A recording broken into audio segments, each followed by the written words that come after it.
Welcome home, dearest Brava baby, to Do You Believe in Brava, the interview series where I, Talia Brava, personal growth leader of the next generation, meet with stars from across the spiritual personal world to try their practices, feel their vibe, and most importantly, ask them, do you believe in Brava? In Brava, in Brava, in Brava, in Brava. Really just, I hope my light's okay. I'm trying to find my light. I like put my hair down and threw my visor on. I'm all visor now all day, so I'm really feeling good about that. It's a good one. We're really repping the jersey and all. We're really coming full fruition into it because, we were raised to be like not so proud of it. But oh wait, Desi's here. Okay, time for me to go. This has been a wonderful time. Goodbye. No, cutie, you're gonna make a statement. Since she's here, like just give your little introductory as like Desi's best friend and like my new best friend, and like we're not fighting over you, but there might be a wedge that's being we're entering the new paradigm. We're all gonna live in a moon union with a pool together, so we're all a couple now. Okay, so I'm gonna try to not be so competitive, but it's really hard for me because I really like Scorpio. Okay, yeah, let's give. So your next guest is one of my favorite people on earth. She is a brilliant, intuitive artist. She's a digital designer and producer. She does social media and all sorts of digital production. She is a certified life coach, which is where we met. And she also is an educator, and she's actually getting a degree in psychology while she works on her own psychology. So it's kind of like, life is art basically for Desi. But really, I would say if you just needed one word, I would say she's an artist. And then her job is that she's an educator, but really she's so many things. She's a healer. And this is what you texted me, and then I wrote spiritual coach, and that was wrong. Remember when I texted you too? I was like, I said, what she really is a spiritual healer, but she would hate, I'm like, don't say coach or healer, but that ultimately the product of her work is that it's deeply healing. You set me up to fuck up, but I love you for it, because every time I fuck up, I like crack into more like ego death, right? I should have said spiritual coach and use reverse psychology on you, but I'll know that for next time. You know what? You make no mistakes about it. Sara Armour, you've done an excellent job of teeing up our next guest on Do You Believe in Brava. Sara, this is your welcome to the stage. Connecting the Moonual ladies. It's what we do. Really just like connecting the Moonual ladies. Just call me the host. I could just be this is like hosting a comedy show. It's like your next guest. You're going to love her all the way from Bolivia. Artist, educator, healer, my good friend and yours, Desi Handal. Get the fuck out of here, Armour. Perfectly timed. So before we talk about like just us and like our personal like blossoming into like what is going to happen today, which is like you will be my blood oath bestie from now on. I want to hear from you, my darling, from you. What I find about you is fascinating. One thing I'll say, I always try to do a lot of stalking of my guests. I know Desi, full disclosure, from Armour, the Moonual community. We do new and full moon rituals. We're deeply in tune with each other's like psychology, and yet it's like we don't know so much. We only really know like the deep dark well, right? Like we share our hearts, and then we don't know each other. So my darling, I try to stalk you on the internet as I do all my guests, and you are unstalkable. Yeah, you are a digital creator, and also, girl, you are one of the most beautiful humans I've ever seen, and yet you keep your face. Like, I couldn't even find, like, a picture of your face. Like, you're just, like, always, like, there's something more important than me here. And yet you're a fucking Leo. So I'm, like, so kind of in my brain. Tell me about you and putting yourself out in the world versus not. Let's just start there as a kind of... Okay, so that's a really interesting question.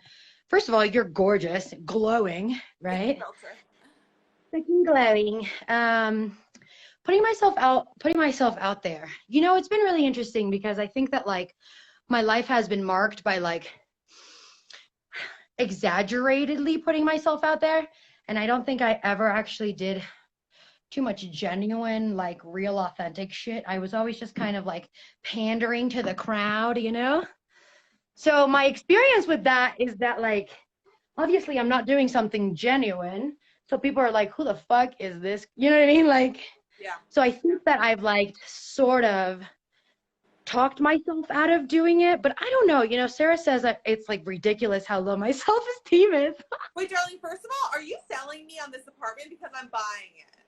Oh my God, babe, this is my house in the mountains. Oh, you have a Check house. this out. Can I just show you this? Check this out. You Yeah. live in LA. Look it. Oh, the sky. I wish I could show you the mountains on the other side. It's beautiful. This But is one thing, Bolivia. so Talia, one thing that like drew me to you so much was your capability to put yourself out there and just fucking, no, honestly, just like be super raw, be super real. You got your titties out in a live show I saw. That's amazing, you know? And I think that one of the things that drew me to you, you know, Sarah says like I turned her on to you before she even turned herself on to you. So one of the things that drew me to you was because I really, really appreciate artists who are functioning in the world as artists. And art is supposed to be disruptive, I think. Art is supposed to be like not, you know what I mean? It's not supposed to be the same old shit. I love that So word. And let's talk thank about you. that. Okay, so darling, first of all, I just wanted to say that yesterday I had a Do You Believe in Brava interview, and the only comment was some girl, Sam, who I'm now obsessed with, because if anyone like says anything negative, like I'm obsessed with them, I'm gonna think about them all the time. So this girl, Sam, on Instagram, she was like, "You overwhelmed the guest. And I was like, "Oh, bitch, get ready, because you and I together, like." You bring so much litness, and that's what I think I love about. Thank you for sharing with me that I'm a disruptor, because what I appreciate about you is that when I see you, when I experience you over like our Zoom mules, you like you don't hold back on your passion. And I'm sure that wasn't always, maybe it was always the way you were, but what has been your experience of allowing yourself to be like fully out with who you are? Okay. I'm not there yet. I'm not there yet. I just did an interview. I just did a super cool talk with Marguerite for That Comes to the Moon Mules. And like the whole time, all I could like do after I watched it was like criticize my face and how badly I need a fund for a nose job. So I'm not there yet. You know what I mean? So crazy. Yeah, I hear you. I know. But I love those moments because they sort of show you that like there's still this very specific work to be done. Now, the thing is that like one thing I've never done is let myself buy into the fucking bullshit that like, so if I feel like I shouldn't, now recently, if I feel like I shouldn't be putting myself out there, I try to do it more. Yes. You know? Yes. Oh, I think that's so real, because the silencing is really toxic. I would say it's very like a teenage aggression that people are in, where it's like, how's everyone thinking about me? And bitch, they aren't. They are not thinking about you as the end. Well, let's talk about this. Why is everybody thinking about me? So I have, and I always have had since I was very young, a very sort of dominant, paranoid idea that people not only think about me so much, they're constantly talking about me or like figuring out ways to destroy me. You know? Yes. So it's been really interesting. And sorry, I'm trying to like catch a good light here, and sometimes my phone, like the mic goes out. It's really interesting to combat that, you know, from a place of like it actually being a part of mental illness. And then you have to like take this other perspective and be like, all right, how can we reframe this cognitively so that it doesn't interfere? You know what, one thing, Talia, I thought this morning, I was like, Desi, you're losing your youth. Get out there now. You know what I mean? I was like, it's easier when you're young. Just do it now. Don't wait. Yeah. Don't wait. And okay, so if you really like were to take that advice, what would be like the way that you really want to be showing up in the world that would be like, yes, I'm doing it? What would that look like? Amazing. Well, I wish I could be like I wish I could make videos where like light is shooting out of my vagina, like you know what I mean? Well, you can, like, my darling. I want you to. I can. But I think that what I've been thinking about lately is that I would love to just give practical advice. You know, I would love to give practical advice. You know, here's the thing, Talia, like, so my family is really interesting, and when I became a life coach, I was like in another point of my life, you know. I was younger and more naive. And when I left my ex-husband because of our joint severe cocaine addiction, I took my son and I left. And I built my life from nothing. I mean, literally, it was at a point where like not even my parents believed in me, you know? And I built this life now where I'm sustaining multiple lives. And my mother said something to me so deep. She was like, now you're a life coach. You know what I mean? That's And I was like, everything. damn, shorty. Everything. I mean, we were just speaking about this yesterday on Do You Believe in Brava with this woman, Kelly Dawn, who's like a witch business coach. And she talked about having to leave the family business and like work at Tim Hortons, like in her late 20s. And it's like, she didn't realize she was doing the process of becoming a business coach. And like, you didn't realize you were in the process of like gaining the fucking wisdom to be able to speak just with your fucking self, like your story. Yeah. And that's what, like, so I really feel like you have a very strong gift for realness. Like, it's almost intimidating ability to speak realness. When in your life have you found that has, like, how has the ability to sense and speak and feel truth, like, been a challenge in your life? Oh, baby girl. I mean, look, I'm in a sort of life review, okay? In this time, my 33rd year of Christ, okay? And yes, dude. And I've been seeing 33 everywhere. By the way, I thought you were like 24. So let's just yeah. So no, being real has not been my superpower. Being real has been my Achilles heel because I don't know how to be softly real, you know. I mean, I do now. I'm learning because it's not effective if it's not soft. People can't listen to you, you know? Yes.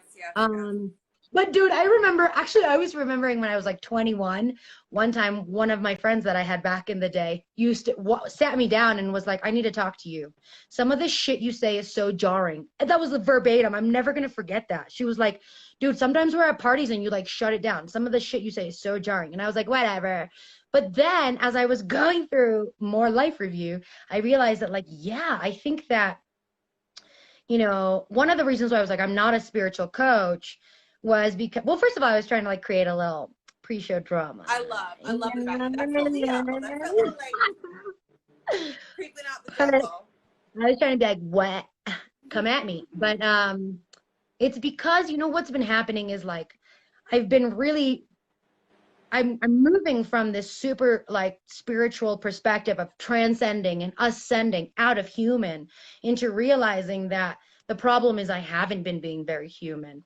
And one of those things, Talia, is that I, up until now, actually didn't really know how to be effectively social. Sarah will tell you a story. Talia, one time I went to Sarah's show, bro, and we were all together afterwards, like me, her, and some dudes. We were laughing.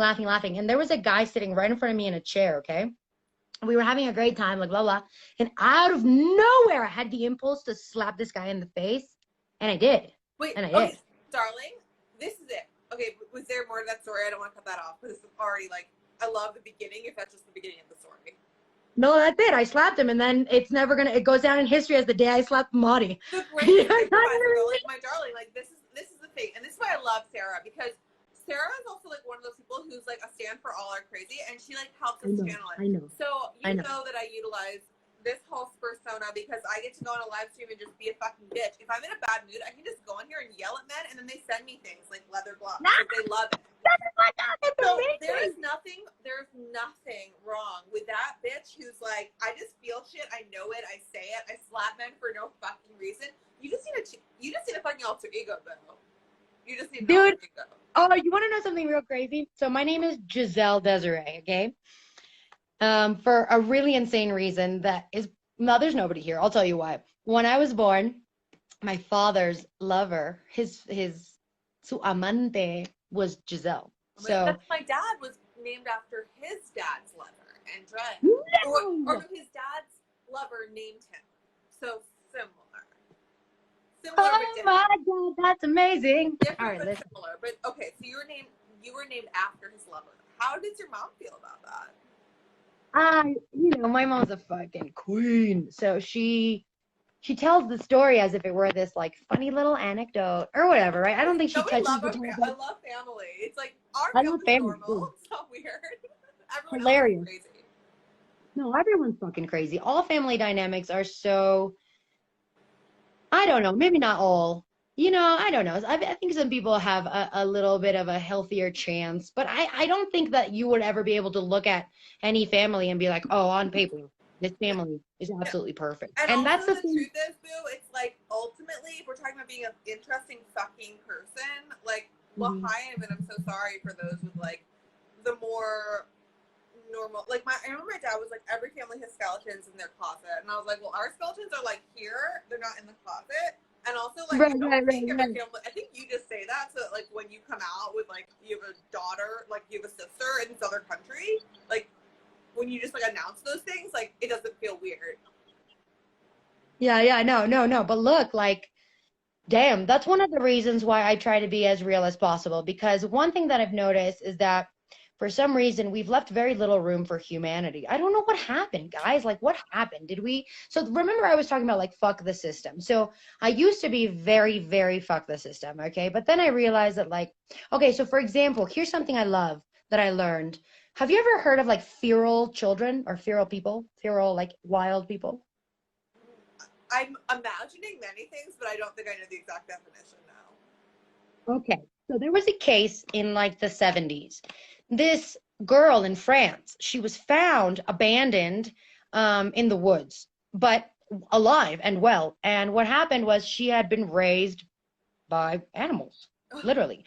She was about 6 or 7 years old, and she was a wild animal. Like by the time they found her, it was too late. They couldn't teach her language. They couldn't teach her civility. They couldn't teach her human behavior. Okay, it was too late. Her brain had already developed, and she was now an animal. So she lived the entirety of her life as that. You know what I mean? And my feral Sarah says, "Yeah, dude, dude, you're so feral." That's so cool. Also, though, I feel like okay, continue. I don't want to. Well, my point is that is this okay? We are not only trainable animals; we're highly trainable animals, and not only that, but we need the training. It's necessary. Okay. That's what separates us from the feral people, the people who shit where they eat, okay? Like, we are highly trainable animals. So one thing that keeps me being very real is like, it's not actually, the minute I start talking about stuff and people start going, shut the fuck up, that happens to me too. I'm like, you see, dude? You see? And this is how you can help yourself. You know what I mean? Like, we need to remember that we are animals. It is human nature to be greedy. It's fucking human nature to need a hierarchy. This utopian thing where everybody's the same, we're not the same, Talia. We're not the same. I know, darling. I think the reevaluation of maybe we should just have universal basic income. And I had this realization for myself where I was like, you know what? Like, just because capitalism has been stolen by pirates doesn't mean that we should give up on it. You know what I mean? Like, there is a healthy way that we have a space for everyone to share their gifts and be like compensated well, and no one's stealing from them for their gifts, which is what we have now. But I agree. I put up on the shelf my burn it all down mode as well, because I think I gave myself enough space to actually see and feel and envision it. And you're sort of like a prophet, because you were telling us about what was happening. Oh my God, did you just call me a prophet? A prophet. Well, you're kind of a prophet in that you're living another timeline. So tell us a little bit about the social unrest that you've experienced, what you've learned from it. I know it's a big question. No, dude, I mean, that's so spot on, Talia, because I live in a society that's very myopic, okay? And not to anybody's, I'm not trying to relate to this in a negative way. I'm telling you the truth. It's very myopic. And I'm a fringe dweller. I live on the fringe, okay? I'm very different. Favorite people. Yeah, I'm extremely different from the people that I live around. Now, that's not to say that I've done some pretty insane shit on drugs. You know what I mean? Yeah. That's why I was saying on my birthday, one of the things I said is sometimes the haters aren't hating, they're just remembering. You know what I mean?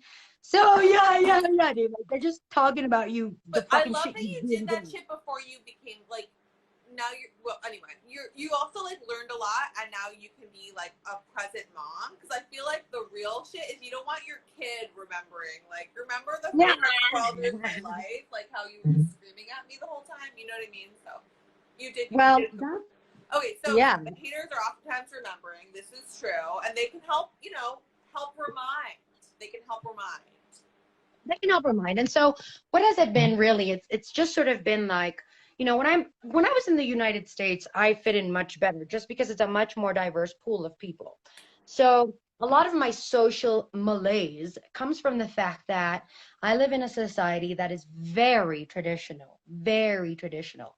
And so because I don't, it's not even that I don't fit into those worlds. I don't necessarily believe. For example, one of my biggest fights with my father is that he believes that respect isn't earned, it's innate in the fact that he's my elder. I believe so too, but I don't believe in allowing myself to get disrespected by an elder. Yeah. You understand? Yeah, absolutely. And this comes So to like, you know, if there's abuse or like, you know, there are extreme circumstances where I feel like the permission to be like, I'm still going to make my choices. And like, maybe you're my mom, but I'm not going to know you. I'm not going to have you. Like, there are like empowered choices that come with that permission. yeah, I mean, look, and to make that sort of empowered choice, there's a couple things that I've learned. Something that I'm working on right now is being using my words in a way that doesn't land like a dagger. Okay, I'm not very good at that, and I torture men. Like, I'm currently in a relationship. Just right now, I just got off of torture texting this poor guy who, look, you want to know what happened? I made plans to go spend the weekend at his house, Yeah. and then at the very last minute, I decided I didn't want to because I didn't want to take my son. And so I spinned this whole thing about how one time his roommate had told my son not to put ice cream on the couch. And then I was like, I think love your that you shit was call nice, yourself bitch. out for I it. think Call your out shit was culture. nice, bitch. And he was like, okay. You know what I mean? But this is it. Like, call yourself out culture. That's what I love about you. Is like constantly is a weird word, but you do that. You call yourself out and you use yourself as a sample study of one, which is like, when, just to circle back to the idea of like actually sharing from like a real place, like that's the only time I want to hear somebody is when they're using themselves as a sample fucking study of one in their personal shares, you know, like otherwise, bitch, like you're covering, because if you came to an aha, chances are you came to that aha because you fucked up. And if you can't share like that, then I don't really care about your opinion. Well, you know what's so funny too? So I do this thing because I have this like clinical, I suppose this is what my therapist means when he says don't make BPD an excuse. But because I like clinically can't have very good relationships, I just sort of like, you know, light the shit on fire, and then I'll be like, I told you it was hard. I told you. Almost like you're You proving know the what I kids, mean? right? You're like, you really in this? I get And that. he's like, I all totally right, get that. man. Well, you know what? And so then I have to be like, look, bro, I have to get, you know, I have to sort of like calm it down. And I have to be like, look, man, I can understand how this is just like so volatile for you. The problem is that romantic relationships are my fucking nightmare. It's the place where like the stuff comes out the most, Oh, and yes. You know what I mean? No, Like, it's so real, boo. Like, honestly, like for me, it's like a baby. Like for you, it sounds like more like the fire thrower. For me, it's like when I drink a glass of wine, I'm all of a sudden like, everyone's mean. And as soon as I'm in a relationship, I'm like, I love them so much. They don't give me, you know, like I'm on, like immediately like a little baby who like needs to be cared for. It's so little ridiculous. baby. But then let me ask you something. Do you feel a sense of shame or embarrassment about your neediness or no? 1,000%. There you are. You're a great coach. Yeah, no, because like when I'm heartbroken, like my immediate thought is like, I'm acting like a baby, and it's like you're not acting like a baby for experiencing life. Like, I know. I don't know if you do this, but like I let everyone else have breakdowns, but for myself, I'm like, bitch, you have tools. Go meditate, go work out. Like I'm never allowed to like actually fall apart like everyone Yeah, I else is. know.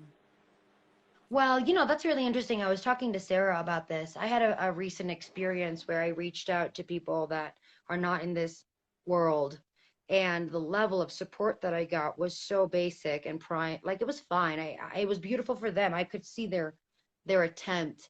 Yeah. But I told Sarah, I was like, you know, the double-edged sword to this shit is like you become a coach and you are so adept at supporting people in a way that is so fucking like good and structured, and you move people's worlds, and then you just can't find that in other people. So, but you shouldn't, you know, I mean, you need to check your expectations. I You think know what I that there's mean? that. There is like the not trying to get pineapples out of banana trees, you know, like knowing who you're talking to. Yeah. But also like I'm really happy that like being more like just being more out with ourselves, it means that we are like gravitationally pulling from across the multiverse. Like, look at us, like you're in Bolivia, we're having a conversation. I know. Do you know what I'm saying? So like, and Yeah. that is like that delicate dance between like, yes, like I'm not gonna go up to a person in a bar and slap them, or like, yes, I'm not gonna overwhelm this like kind of more basic friend who like just discovered like Tony Robbins. Yeah, Like I'm not gonna overwhelm her with like my crazy ideas. And I'm gonna find a way to be fully expressed because I know that like there are like we're not fucking crazy, and like if we're feeling something and we're experiencing someone, there's gonna be someone who vibes with it and like feels that shit. Yes. And how can I possibly express myself without it causing damage? Yeah, my darling, I really think that you have a lot of ways you can do that, and I think that awareness is everything. You know, like Awareness is everything. because that fire is needed, girl. So I don't want you to dampen it. Just channel. Dude, I love you so much. Honestly, like I remember I said to you, like I used to just fucking go on your Instagram and just be like, what? You know? And I remember saying to Sarah, like, it's intriguing. I was so intrigued. I was so intrigued by you. And for me, it's hard. It's hard to like, you know, you have to catch my attention. It's hard because I can see through a lot of stuff, but I remember just being so intrigued by you. I remember just thinking like, I wonder when there will come a day when I will have this much courage. You know what I mean? My darling, thank you. But look at this right now. She's a character. No, but you know what? You're a you. You're a you right now, and she's a character. So who's really more real, right? Dude, I fucking love you so much. You're you. I fucking love you so much. Oh, but this is what I wanted to tell you when I told you about what my name is. When I was in Santa Cruz, when I was married, and we were just kind of like fucking up everything, people used to say to me like, sometimes there's Giselle, and then sometimes there's Desiree.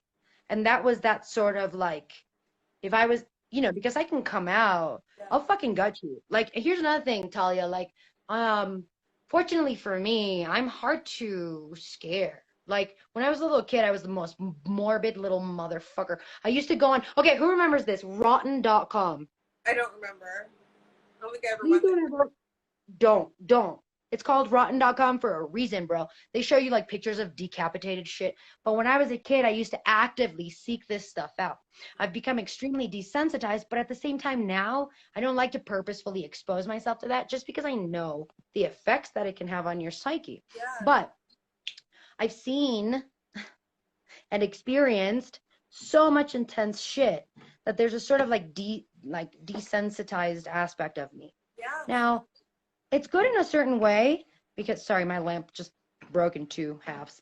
It's good in a certain way because it helps me show up for people that other people find it hard to show up to. Yeah. Scorpio Moon. You're a Scorpio Moon, Talia, right? I'm a Scorpio Sun. So. Sun. I'm a Scorpio Moon, so I'm into that dark shit, you know? Now, it's cool because... What's your sun, by the way? Oh, Leo. Scorpio. Leo sun. I was thinking last night, I was like, what would be the coolest? And I was like, Leo Sun, Scorpio Moon. I thought that before I went to bed last night. Well, you're so sweet. And let me tell you something so interesting. The only other person in my life that can relate to my paranoia is also a Scorpio Moon. Well, there we go. I also, yeah, I have a Taurus moon, like my mom. That's like what nice. Me and my mom. Tauruses are nice and safe and chill. Tauruses are cool. Well, she's a special case. We'll say that. Mm-hmm. Love her. But so, darling, you were saying that people would actually identify you as those two personalities. Well, you know, I mean, we're hanging out with these people. I'm also like doing too many amphetamines. Gave myself schizophrenia. Oh my gosh, my darling. Yeah, no, I feel like the mania button is, I feel more sort of connected to that than maybe the depression. Like one time I did MDMA and I was literally like manic for a full week. I started dating profile. The whole dating profile was like, I'm looking for a partner in play, and it was just like me doing cartwheels, and I met a whole bunch of boys. But okay, my darling, I want to hear about the time that you went far into addiction. Like, what do you think that call was? Like, what do you think you were seeking? Okay. Wow, this is so interesting. I've thought about this before. far into addiction, because this is something that I was telling, you know, Sarah had, I was talking to Marguerite, and Sarah put in the questions like, how does weed help? And I was like, you know what, bro, like I could be like, weed saves my life, but I'm also a drug addict. Like, I don't know if I'm telling you that because I love drugs. I'm also a fourth grade teacher at a really uptight school, so if anybody's watching this, please don't tell my boss, or tell my boss who, what can happen. I'm, you know, just being real. Anyway, dude. Okay, so there's different kinds of drugs. Okay, now dude, I'm from Bolivia. Okay, I'm from Bolivia. This is the motherland. We make and produce the finest cocaine ever. Okay, and Talia, bro, check this out. It fucking glitters. You don't stand a chance against that beautiful bitch. It's beautiful. It looks like unicorn jizz, bro. It's beautiful. It's beautiful. Okay, but listen, this is what I always say about cocaine. She loves you till she fucking hates you. And then you're done. If she hates you, you're done, bro. So I have asked myself, like, why did you allow yourself to get so sucked into? Now, let me tell you a couple things. So cocaine is actually a physical addiction. It's both. It's a psychological addiction and it's also a physical addiction. So what does that mean? It means that when you crave cocaine, there's a part of you that psychologically has associated it to power. And okay, so Well, you like, crave it I in have that a way. story. Yeah, I had a love story that I'll tell you later. I want you to complete, and then I love you. I want to hear everything you have to say. but I want to hear this. Now, the other part of physical addiction, or a chemical addiction rather, right? Yeah, physical or chemical, it's sort of the same, is when you have rewired your biochemistry to function under the use of coke. So what you do is you sort of exasperate all of the good chemicals in your brain, right? And what you could do is wait, get clean, and reset. But what happens is, because you are so depleted of all of the things that make you function or make good decisions, your brain, your body will request that you refill the prescription. What does that mean? Do more coke, okay? So it's a chemical, it is a physical addiction. Your body will ask you for it in order to be able to maintain a regular function after you've done it enough times. Or enough times in a row, really. You have to do it enough times in a row. And the thing that people don't understand is that your hormones and your chemical balances can get moved around by very simple shit. You know, just having low blood sugar will make you make different decisions. This is actually really, really interesting. It has been proven that judges with low blood sugar are more likely to give the death sentence than judges All who. all my LA actresses out there never go to your casting appointments like right before lunch, right? Right, I mean, because if you you're can go to hungry, you jail might or you sit can on the not get the couch. commercial. You know what I mean? Either one, both would suck. Both would suck, or you're gonna S a D for the part. You know what I mean? Oh my gosh, my God.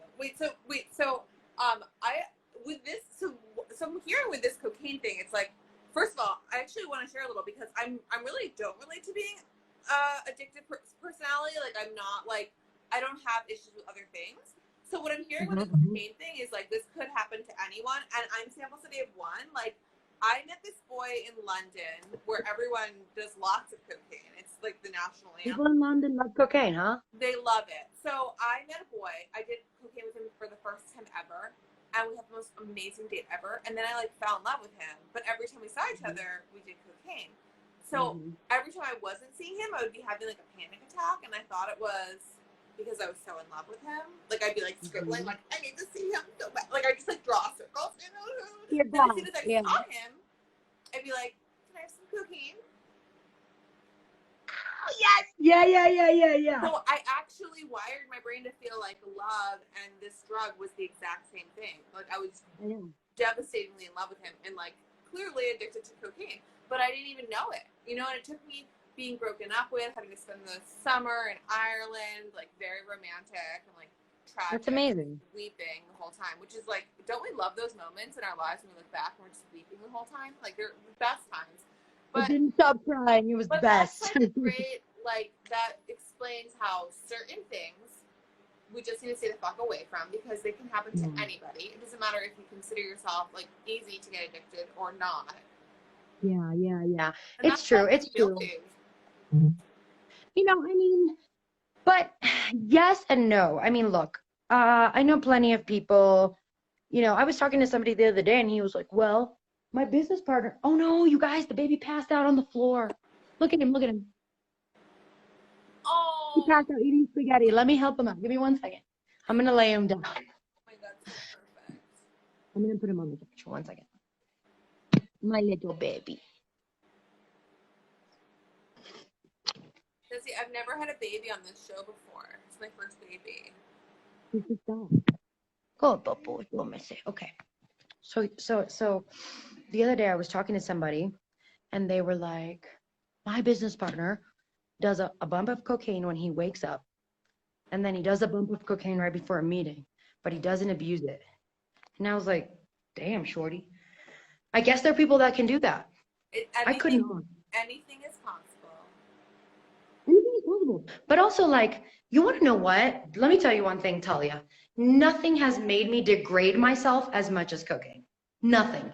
Nothing has made me disrespect myself, disrespect my family, put my son in danger. Nothing has made me degrade my life as much as cocaine. Yeah. And because of that, I have a strong cocaine wound. Is that a thing? I have a daddy wound. I have a cocaine wound. It hurts. You know what I mean? That bitch hurt you. That bitch loves you till she doesn't. And the minute she doesn't fucking love you, you're done. You're done. What did you learn? And maybe it is all like related with this, but what was the biggest learning from, like, I'm sure that was horribly challenging, right? Challenging understatement, like getting divorced and having a child with somebody and then having a divorce. From your divorce and that separation, what was like the greatest lesson from that relationship? You want to know what the greatest lesson from my divorce is? You don't really know yourself until you're in a lot of pain. And I thought I felt pain. I thought I felt a lot of pain in my life, but I didn't feel as much pain as leaving a man that I loved in order to protect our son. Okay? Yeah. Because, I mean, I'm not going to like put him on blast, but, and here's what happened. When I was in pain, bro, I was a fucking monster, Talia. Nothing about me was recognizable. I wanted to destroy him. I was monstrous in my approach to protecting my self-image. And I really acted in ways that, it's funny because people will say like, in Spanish there's a term that says me he desconocido, which means I couldn't recognize this person, but actually what's happening is you're actually meeting the truest self, your truest self. You understand? That's like Scorpio Moon shit. Like it's like coming out, like the things that you've been not showing or seeing or looking at. Or not even that, the things you didn't even know were fucking there. The things you didn't know were there, you know? And that's nobody like would have story. The fact that that's like the girl who's looking on the internet for the scariest fucking shit is then like, oh, let me meet the scariest shit in myself. Like maybe you had to go all the way there, you know? You know what I did? Now this is like so deep. Who's here? Let me check who's here. No, nobody. I like to put a billion zeros behind whatever number. So there's 5 billion in the future watching. So there's 6 billion people here. Oh shit! I keep dropping the phone like it's hard. I don't know, bro. I mean, you know, listen, like, I now have a really nice relationship with my baby daddy. You know. But it took a lot of me having to, I mean, look, if I wasn't, so let's talk about spirituality. If I wasn't as spiritually centered as I am, this relationship would be tumultuous to the very end, just because both of us are very similar. First of all, we look alike. Second of all, we act alike. We're both sort of selfish. We were. Yeah. Neither of us are very much this stuff now, but this sort of destructive, selfish character, both of us are products of some sort of abuse. Yeah. Okay. So both of us, what we did was trauma bond. Okay. We loved it. I was like, your story sounds like mine. My story sounds like yours, but neither of us were able to sustain a person as deeply traumatized as him or I. And so what, you know, being a man, his nature as a man is to be a little bit more peaceful. Men are just more easy. They're just more not basic, but I just mean like men see things in a way that is much more clear cut than women. You know what I There's mean? less movement in the water. There's no movement in the water. Exactly. The water's less choppy, right? Yeah. Okay, so I don't think that look, it's not like he did anything to break the relationship or I did anything to break the relationship. I think that we found finally another person who could possibly maybe relate to our story. And we just kind of ran with that and called it love. Yeah. But the honest truth is, Talia, you want to know what the honest fucking shit? This is some honest shit. And I see Gabby. I think Gabby's still here, and she's a cuz. She's a cuz of the family. She's a cuz of my baby daddy. Here's the most honest fucking shit. Sometimes after we would be on a bender, I didn't want the guests to leave because I didn't want to be alone with my husband. And I remember in those times thinking, you don't want to be alone with this man because you are so intellectually incompatible. Why are you here in this marriage? And it has nothing to do with, it's not anything against him. Yes. We are both very different thinkers. That's and I remember, so, darling, that is so huge. Like the releasing the need to judge yourself or the other when you're just not in sync. Like it just is incompatible. We were incompatible, Talia. I got knocked out. Such a release when you can just admit that without it being a judgment or a condemnation. But it takes a long time. It takes such a long time. It takes such a long time to get there. You know, I tried to turn him into a demon. I tried to flip the story around and turn this man into like the ultimate sort of demon force or whatever. I don't know. I mean, I just really I pulled out all the fucking stops, you know, as a person. Oh, sorry, I don't want to interrupt. No, please go ahead. So, okay, so you have like mentioned that you have a diagnosis that you don't use as a fucking explanation, because I think we all could be diagnosed with many things and they show up in very different ways. But what do you know to be true about like BPD and like in relationship with BPD? Like if you have any like intel on like if you're in a relationship with somebody who has that diagnosis, like what might show up? Okay, Talia, so literally one time I read a thing that was like, if you're willing to put up with people with BPD, maybe you have a mental illness too. Like, I really read a thing that was like, okay, but you know why, dude? Okay, so this man I'm dating now, this person that I'm dating now has been with me. Our relationship, I'm trying to turn on the lights so you can kind of see me, but my lights don't work very well. You know, he's been in relationship with me through, our relationship was kind of a casualty of a BPD episode. And it wasn't like a soft one either, you know. For me, it was hella light. For me, it was light because I've seen the darkest shit. Yeah. For him, it was like, what the fuck, right? And through our experience together, he has been very verbal about the fact that he understands what he's getting into and that he accepts it. Now, what happens is that I can't fucking let it go. So I'm like, why? Why do you accept it? Why? What are you getting? What are you getting? And he's like, well, he'll explain it to me logically. And my brain is like, no. You know what you want is some shit that I don't know about. I'm so suspicious of everyone. And the last time somebody asked me, what would you say to somebody who's in a relationship with somebody with BPD? And here's my advice. If you're in a relationship with somebody who has borderline personality disorder and they are not extremely active about getting help, get out. Get out. You're going to get abused. If I was not actively getting help, I would be actively abusing the people in my life. That's just the truest shit I can tell you. Yeah. Okay. So that's So really like actively seeking to like work with the triggers and like the like parsing out like feeling from objective situations, all that kind of stuff, right? I mean, it's really hard. Oh no, 1%. No, it's really, really, really hard to stay in a relationship with somebody with borderline. It just is. Yeah. I mean, yeah. You know, so my whole thing is like, if that person isn't actively showing you that they're gonna get the help they need, my advice is just please do the best thing for both of you and move on to something. Everybody deserves a healthy relationship where they get to express themselves. You know what I mean? Yeah. No judgment at all. Oh, Gabby. Gabby's the cuz I was talking about. She's the best. Thank you for being here. You doll. She's a doll. So I have That's my one question mission. about this. I found fascinating in like learning about BPD and how it shows up, and that you can really sense like emotions stronger than other people.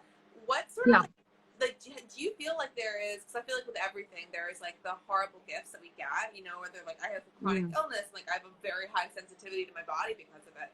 Like, what do you feel like any superpowers or gifts that you've been given by having this specific like brain functioning? Okay.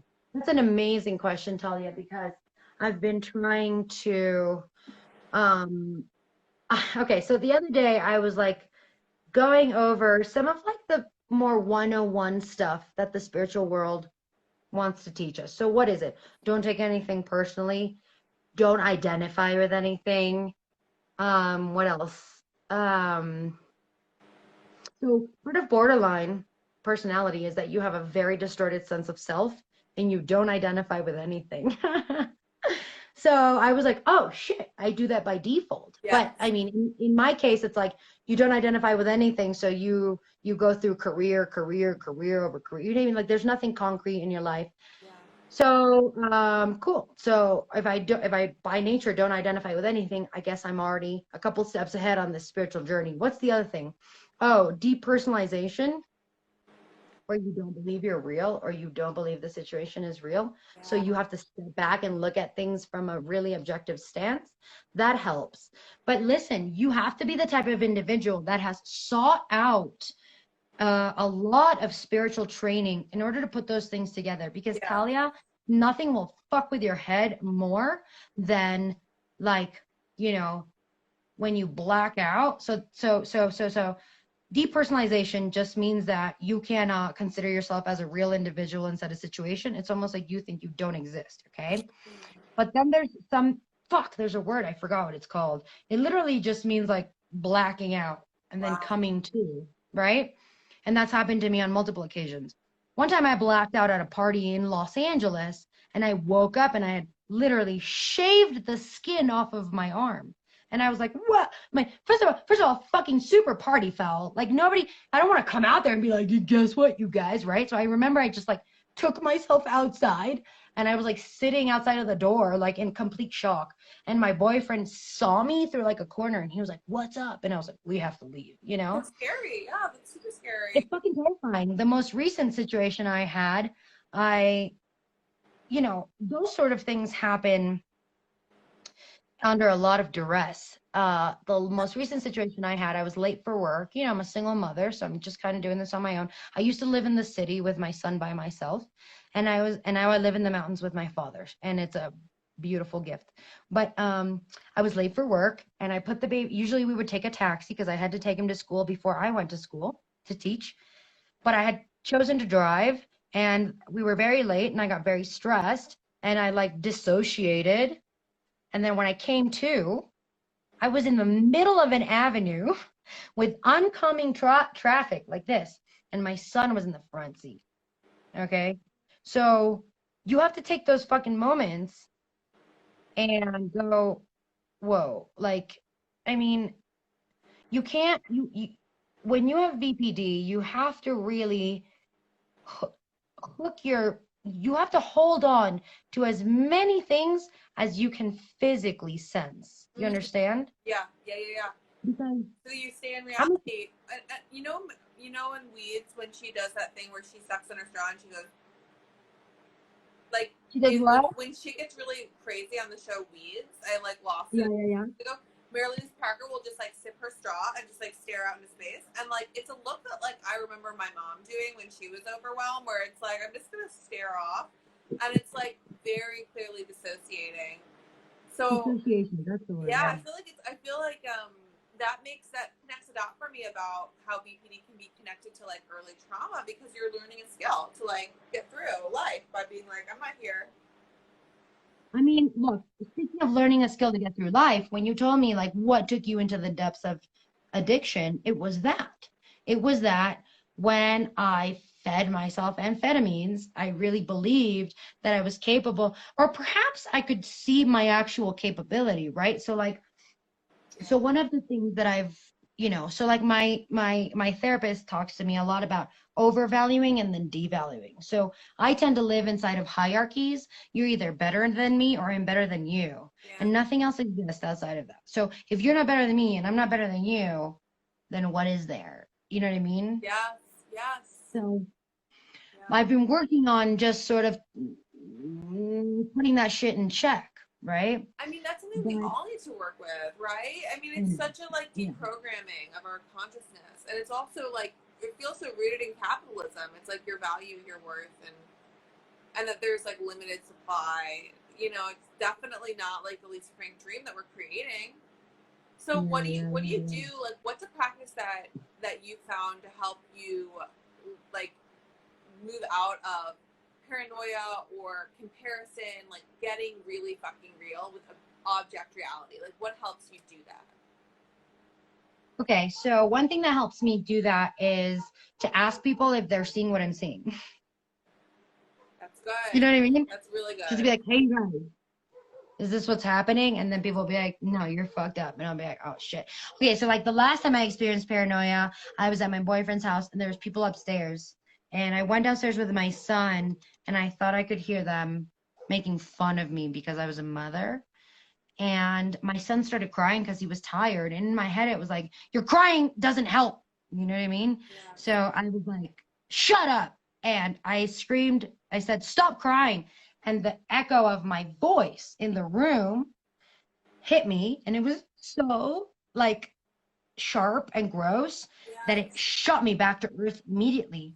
And I remember thinking, Desiree, uh-oh, did I lose you, Talia? No, I'm right here. There you Can go. you hear me and see me? I remember hearing my voice, right? Tell my baby to shut up. And then I'm like, first of all, that sucks. He's in distress. Help him. Yeah. Number two, why the fuck would people wait? And like, my whole thing is like, people talk about me, but they never wait until I'm gone. I'm always within earshot. And I'm like, you really think that everybody's so fucking evil that they're going to wait until you're right there and they're going to be like, this stupid bitch, this dumb bitch and her baby, blah, you know? Yes.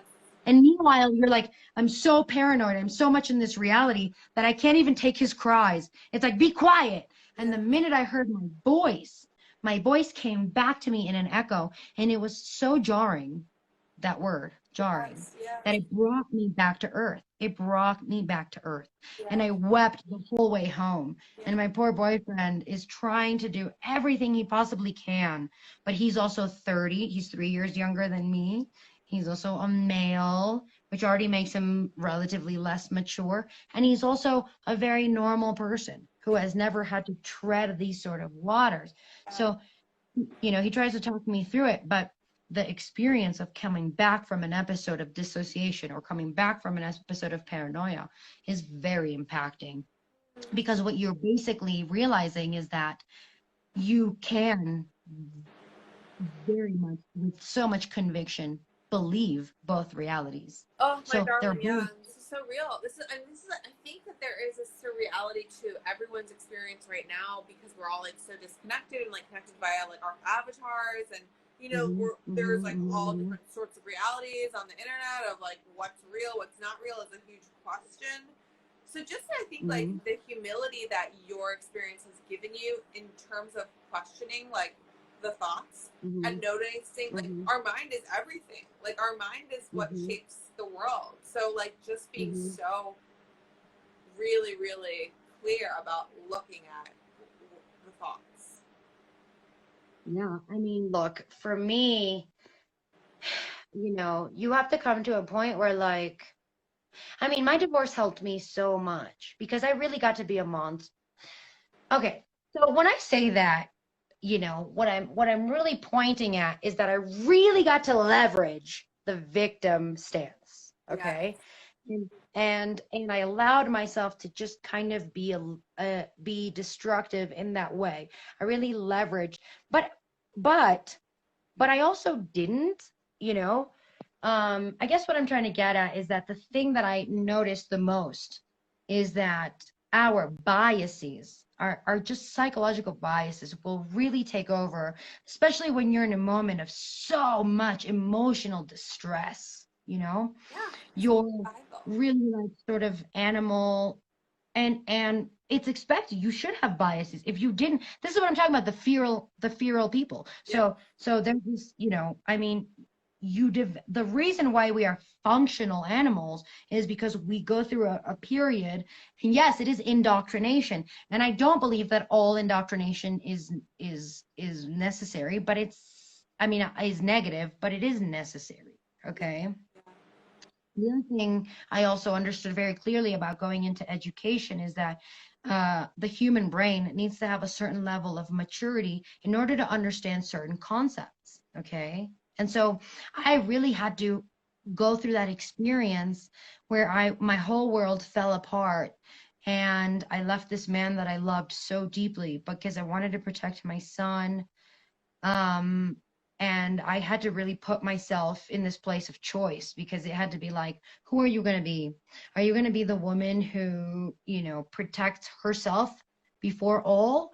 Or are you going to be the mother who you idealized when you were pregnant? Yeah. And are you going to show up for your kid Yeah. and put your differences Do you think your aside? son saved your life? Yo, when I fucking, okay, so I was living like in the jungles with my baby daddy. Yeah. And I remember having this feeling. I prayed to God, Talia. One day I prayed to God and I said, send me something that is going to change my core. And I swear to God, I thought I was gonna like meet a shaman. Yeah. But then I got knocked up. You know what I mean? I love that, my darling. My darling. That is the real shit. And my brother says this. He's always like, do drugs if they're fun, but like if you want to like grow, just live. And he's like a person who's done like all the drugs all the time. Like, so I feel like there's something really in that, right? We want like some, take me out there. And what we talked about in the beginning, you're trying to fucking live. Like, be here on this planet. Be a little softer. Be a little bit more real. Be a little bit more human. Okay, we're going to close just because we have 90 seconds allowed on the live stream, or else we lose it forever. I'm gonna pull a goddess card though before you go, and then I'm gonna ask you one important question. Okay, goddess card for us today. Oh my god, this is so wonderful. Vesta, home. Oh, his home? Yes! Your household situation is improving, and we're just talking about that. Okay, darling. So with that in mind, I have one final question. I kind of foretell the answer because I'm a prophet. Do you believe in Brava?